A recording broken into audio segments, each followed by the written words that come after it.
Hello my dear students, Gayatri Vidya Mandir उच्च माध्यमिक विद्यालय सांचौर जिला जालौर के हमारे इस यूट्यूब चैनल पर आप सभी का एक बार फिर से स्वागत है। प्रिय विद्यार्थियों, मैं अनिल कुमार सोनी, कक्षा 10, विषय गणित, अध्याय 4, दो चरों का रेखीय समीकरण युग्म। बच्चों, इसके बारे में आपको इसका सामान्य जानकारी बताऊंगा आज। देखो, दो चरों का रेखीय समीकरण युग्म क्या होता है। हालांकि बच्चों, हमारे अध्याय 4 में इसमें एक आलेख आता है 6 नंबर का, वो आपको अच्छी तरह सीखना है। पहले इसमें हमारी दो चरों के रेखीय समीकरण एसएमई का भी थी, और चूंकि अभी ये आपका कोर्स को संशोधित पाठ्यक्रम आया है पिछले 3 दिन पहले, तो उसमें एसएमई का को हटा दिया गया है। इसमें के लिए आपको आलेख रखना है याद। उस आलेख के बारे में आपको कुछ बारे जानकारी दूंगा, वो जानकारी आप जरा ध्यान से लेना। देखो बच्चों, दो चरों का रेखीय समीकरण, मान लो चर x और चर y। आपको मैं शॉर्टकट बता रहा हूं, आपने 9th क्लास से पढ़ा है कि दो चरों का रेखीय समीकरण क्या होता है। तो देखो मैं लिख रहा हूं, दो चरों का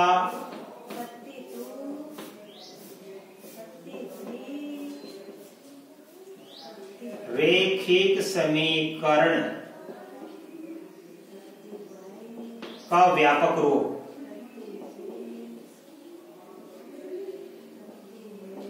क्या होता है?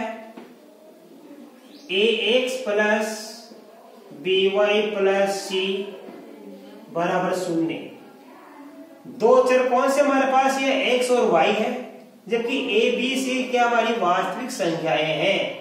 तो यहाँ पे हमारे दो चर कौन से? x और y, जबकि a b और c क्या हमारी वास्तविक संख्याएं। तो ये क्या हो गया हमारे पास में? ध्यान देना, x का गुणांक a, y का गुणांक b, ये हमारा अचर बस c। तो कोई भी दो चरों का रेखीय समीकरण इस रूप में ले सकते हैं, ax plus by plus c बराबर 0। तो दो चरों का रेखीय समीकरण हम इस प्रकार लिख सकते हैं। अब देखिए बच्चों ध्यान से, नंबर 2, अब हम लिखेंगे दो चरों का रेखीय समीकरण युग्म। मतलब पहले जोड़ा, दो बार लिखेंगे। तो दो चरों का रेखीय समीकरण युग्म देखो कैसे लिखेंगे हम, ध्यान देना। यानी हमको ये संख्या दो बार लिख देंगे। देखो, ax plus by plus c बराबर 0, फिर ax plus by plus c बराबर 0। मैंने दो चरों का रेखीय समीकरण जो व्यापक रूप है, इसको कितनी बार लिख दिया? दो बार, यानी ये युग्म बन गया।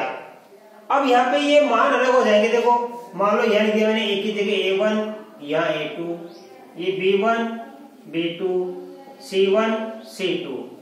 ये होता है दो चरों का रेखीय समीकरण युग्म होता है, राइट।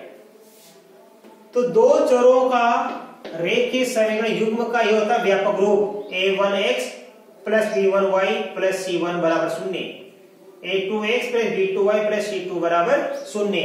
यहाँ a1 b1 c1 a2 b2 और c2 ये सभी क्या है? ये हमारी वास्तविक संख्या है, जबकि यहाँ पे x और y हमारा क्या है? दो चर है। अब देखिए बच्चों ध्यान से, नंबर 3, दो चरों का रेखीय समीकरण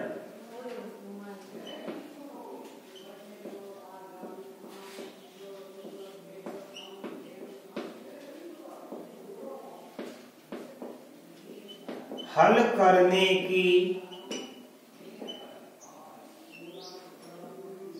विधियां। अब हम सीखेंगे दो चरों का रेखीय समीकरण हल करने की विधियां, यानी दो चरों का रेखीय समीकरण जो युग्म होता है, दो चरों का रेखीय समीकरण जो युग्म दिया होता है,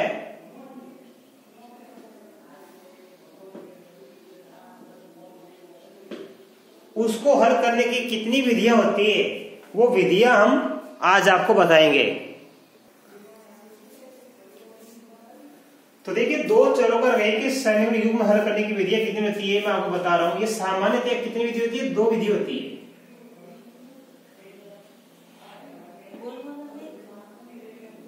ध्यान देना, एक विधि होती है बीजगणितीय विधि, बीजगणितीय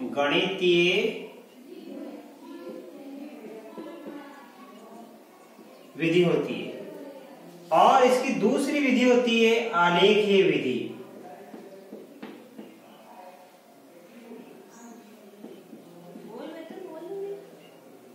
तो कोई भी दो चरों का रेखीय समीकरण आ गया, उसको करने की सामान्य दो विधि होती है, बीजगणितीय विधि और आलेखीय विधि। और आपके 6 नंबर का सवाल इसी में से आएगा कि आलेखीय विधि, आलेख बनाना। अब क्या होता है, बीजगणितीय विधि भी कितने प्रकार की होती है बच्चों? ये हमारे पास में 3 प्रकार की होती है। ये कितने प्रकार की होती है? 3 प्रकार की। नंबर 1 तो होती है हमारी विलोपन विधि,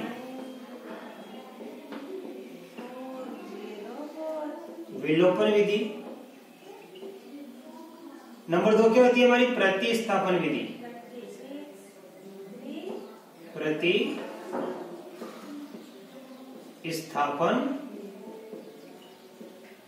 विधि। और तीसरी होती है वज्र गुणन विधि।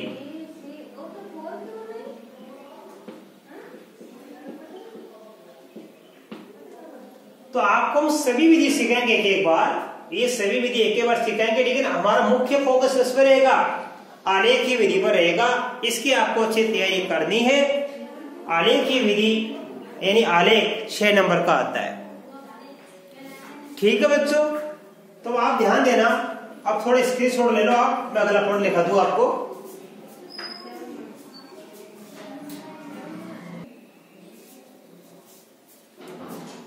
अब देखिए बच्चों, पॉइंट नंबर 4,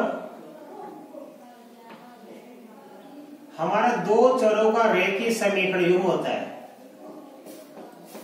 दो चरों का रेखिक समीकरण युग्म कौन कौन से लिखा था मैंने आपको? a1x plus b1y plus c1 बराबर 0, a2x plus b2y plus c2 बराबर 0 के हलों की प्रकृति। हलों की प्रकृति देखो, ध्यान समझना कि इसके हल किस प्रकार के प्राप्त होंगे। ये 3 प्रकार के हल प्राप्त होते हैं बच्चों। दो चरों के रेखीय समीकरण युग्म के 3 प्रकार के हल प्राप्त होते हैं। अद्वितीय हल, अनेक हल और कोई हल नहीं। आपको ये जानकारी होनी चाहिए कि किस प्रकार के हल किस प्रकार से प्राप्त होंगे। तो देखो इसमें नंबर 1, हमें इस प्रकार का कोई भी दो चरों का रेखीय समीकरण युग्म दिया हुआ आ जाए और उसमें हम a1 बटा a2 का मान ज्ञात करके देखेंगे। a1 बटा a2 का मान, फिर हम क्या करेंगे b1 बटा b2 का मान, b1 बटा b2 का मान। अब ये a1 बटा a2 का मान भी ज्ञात करेंगे और b1 बटा b2 का मान हम ज्ञात करेंगे। अब ये दोनों मान, ये मान और ये मान बराबर हो भी सकता और नहीं भी हो सकता। मान लो ये मान बराबर नहीं है, a1 बटा a2 नॉट इक्वल b1 बटा b2, तो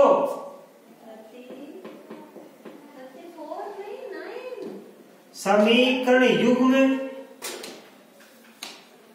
का अद्वितीय हल प्राप्त होगा। अद्वितीय हल प्राप्त होगा, यही x बराबर और y बराबर, यानी x का कोई उत्तर आएगा, y का एक उत्तर आएगा कोई भी। तो इस कंडीशन में यदि a1 बटा a2 नॉट इक्वल b बटा b2, तो समीकरण युग्म का अद्वितीय हल प्राप्त होगा। राइट। इसका आलेख कैसा बनेगा? आलेख एक बिंदु पर प्रतिच्छेद करेगा।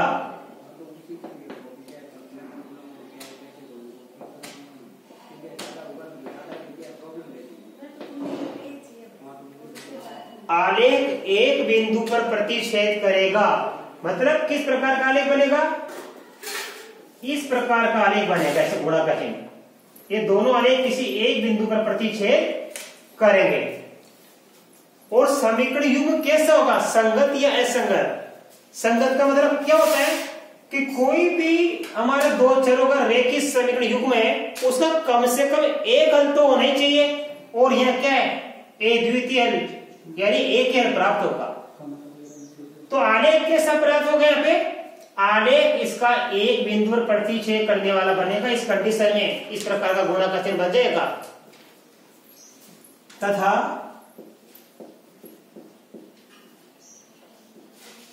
समीकरण युग्म, बड़े बेसिक जरा से सीखना, समीकरण युग्म कैसा होगा,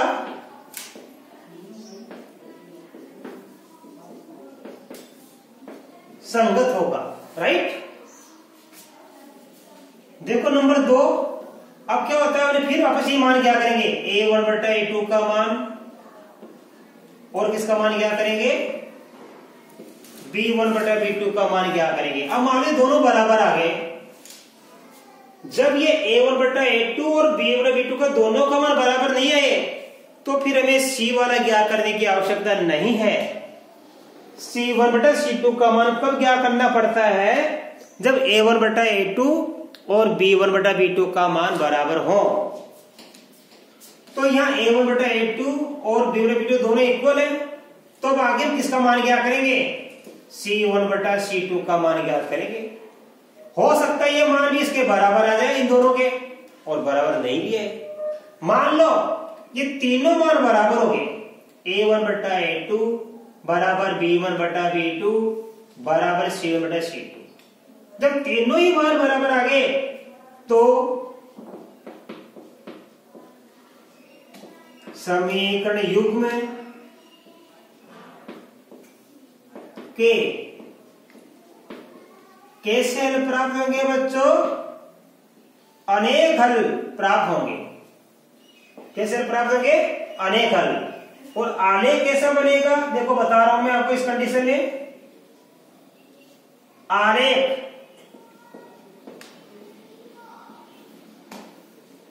संपाती बनेगा। आलेख कैसा बनेगा, संपाती। संपाती का मतलब दोनों आलेख एक ही रेखा पर आएंगे, यानी सभी बिंदु का आएंगे एक ही आलेख पर आ जाएंगे सभी बिंदु। दोनों समीकरण का जो हम आलेख बनाएंगे, इस समीकरण का आलेख, इस समीकरण का आलेख, दोनों क्या आएगा, एक ही रेखा में स्थित होगा। राइट, और समीकरण युग्म कैसा होगा, समीकरण युग्म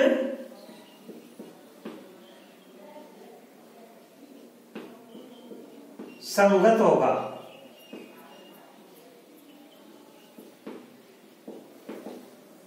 ये संगत कब होता है, कि जब हमारा दो चरों का रेखीय समीकरण युग्म को हम हल करते हैं, तो उसका उत्तर या तो एक उत्तर आ सकता है या एक से अधिक उत्तर आ सकते हैं।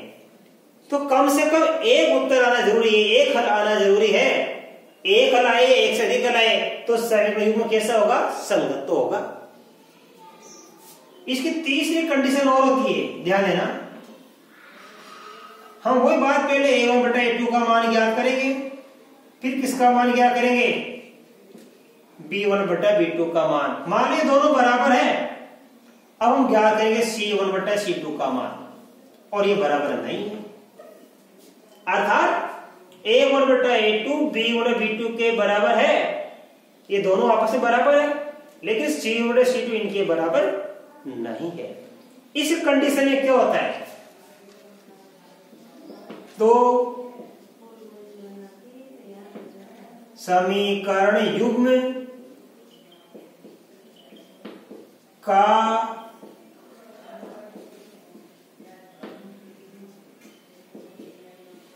कोई हल नहीं। इस कंडीशन में समीकरण युग्म का कोई हल नहीं होगा बच्चों। और आलेख कैसा प्राप्त होगा, समांतर रेखाएं। जो हम आलेख खींचेंगे वो कैसा प्राप्त होगा, आलेख समांतर रेखाएं प्राप्त होगी, मतलब इस प्रकार की रेखाएं प्राप्त होगी। या इस प्रकार की प्राप्त होगी। ये आगे बढ़ाने पर दोनों मिलती नहीं है, इनके बीच की दूरी समान होती है। इस प्रकार का हमको क्या बनेगा, आलेख, समांतर रेखाएं, रेल की पटरी जैसे आगे कॉपी की लाइनें हैं खींची हुई। समीकरण युग्म कैसा होगा,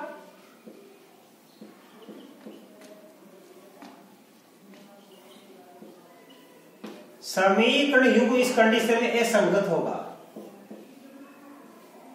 असंगत होगा। अच्छे से सीखना। तो संगत होने की कंडीशन कितनी बार है, एक और एक, दो बार। इस कंडीशन में भी समीकरण युग्म संगत होगा, इस कंडीशन में भी समीकरण युग्म संगत होगा, इस कंडीशन में समीकरण युग्म संगत नहीं होगा। कैसा होगा, असंगत होगा। तो पूरे देखो बच्चों में आपको दो चरों का रेखीय समीकरण युग्म a1x plus b1y plus c1 बराबर 0, a2x plus b2y plus c2 बराबर 0 के हलों की प्रकृति के बारे में समझा रहा हूं कि दो चरों का रेखीय समीकरण युग्म के हल किस प्रकार के प्राप्त होते हैं। बच्चों, हल तीन प्रकार के प्राप्त होंगे, या तो समीकरण युग्म का अद्वितीय हल होगा, या अनेक हल होंगे, या कोई हल नहीं होगा। आलेख भी तीन प्रकार के प्राप्त होते हैं, या तो आलेख एक बिंदु पर प्रतिच्छेद करने वाला होगा, या आलेख संपत्ति होगा, अथवा आलेख समांतर रेखाएं प्राप्त हो सकती है। समीकरण युग्म किस प्रकार का होगा, या तो संगत होगा अथवा असंगत होगा। तो ये कंडीशन जो मैंने लिखी है आपको अच्छी तरह यहां सीखनी है। जो a1/a2 b1/b2 के बराबर नहीं हो तो समीकरण युग्म का अद्वितीय हल होगा, इसको याद कर लो। और आलेख एक बिंदु पर प्रतिच्छेद करेगा, इस प्रकार से समीकरण युग्म कैसा होगा, संगत होगा।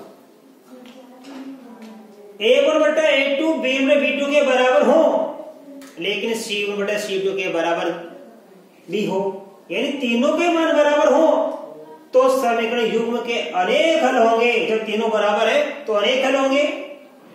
आलेख संपत्ति होगा, इस प्रकार का एक रेखा पर सारे बिंदु आ जाएंगे। तथा समीकरण युग्म कैसा होगा, संगत। ये मैं विशेष चीज सिखा रहा हूं, संगतता वाली। समीकरण युग्म संगत कब होता है, कि जब समीकरण युग्म का कोई कम से कम एक हल तो जरूर होना चाहिए। इसमें क्या लिखा है, कोई हल नहीं, कोई हल नहीं। इसका मतलब क्या है, ये हमारा असंगत होगा।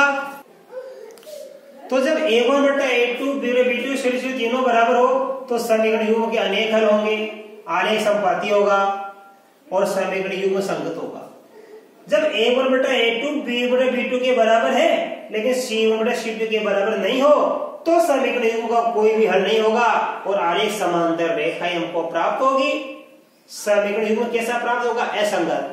आ जाए कोई भी सवाल बना हुआ कि निम्नलिखित समीकरण युग्म की संगतता की जांच कीजिए, तो आप इस प्रकार से जांच करना। यदि यह कंडीशन हो जाए तो समीकरण युग्म संगत, इस कंडीशन में भी समीकरण युग्म संगत, और इस कंडीशन में समीकरण युग्म कैसा होगा, असंगत। तो ये मैं आपको एक दो उदाहरण अभी डाल के बताऊंगा, तो आप ध्यान देना। आज मैंने आपको जरा इसका बेसिक सिखाया और कल मैं इन पर आधारित कर एक उदाहरण बना के सिखाऊंगा आपको कल के वीडियो में। तो आप इसका अध्ययन करना जब तक, और कल तक के लिए आप सभी को बच्चों धन्यवाद।